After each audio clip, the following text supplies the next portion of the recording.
Simon-Pierre répondit: Tu es le Christ, le Fils du Dieu vivant. Matthieu 16,16. Il n'y a ici ni grec, ni juif, ni circoncis, ni incirconcis, ni barbare, ni scythe, ni esclave, ni libre. Mais Christ est tout et en tous. Colossiens 3,11. Il est la tête du corps de l'Église. Il est le commencement, le premier-né d'entre les morts, afin d'être en tout le premier. Colossiens 1,18.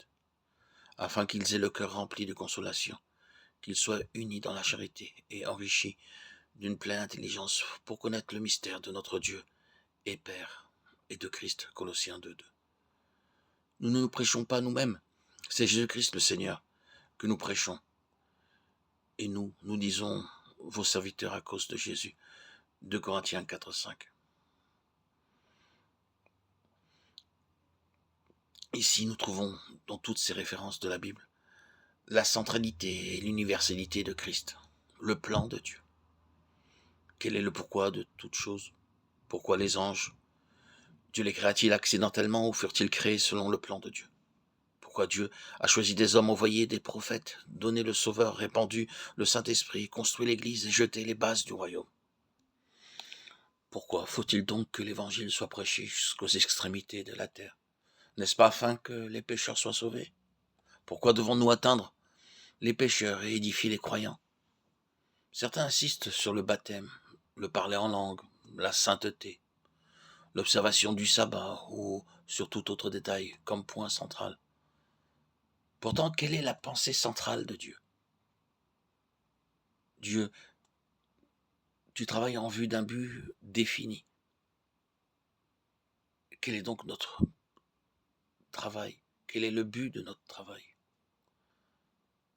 Pour cela, nous avons besoin d'une vision avant de pouvoir discerner le but de l'œuvre. À moins de voir la pensée centrale de Dieu, notre travail n'aura pas d'objectif. C'est pourquoi nous devons avoir la vision de ce que Dieu veut avant de pouvoir atteindre le but. Assurons-nous donc avant tout de l'objectif qui gouverne notre travail. Les vérités de Dieu ont toutes un rapport organique, un centre vers lequel elles convergent. Certains ont fixé leur objectif en fonction de préférences personnelles ou de besoins particuliers. La préoccupation et le besoin de Dieu devraient être notre objectif.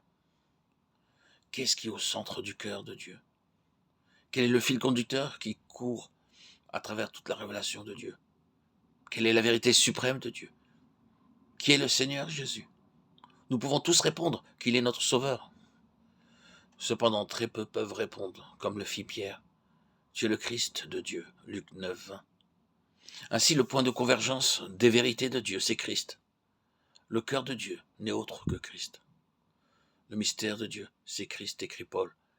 Mais qu'est-ce qu'un mystère? C'est ce qui est caché dans le cœur de Dieu. Dieu n'avait jamais dit auparavant à quiconque pourquoi il avait créé toute chose, l'humanité incluse. Aussi, durant une longue période, cela est demeuré un mystère. Plus tard, cependant, Dieu a révélé ce mystère à Paul, afin qu'il soit à même d'en donner l'explication. Ce mystère a-t-il expliqué? C'est Christ.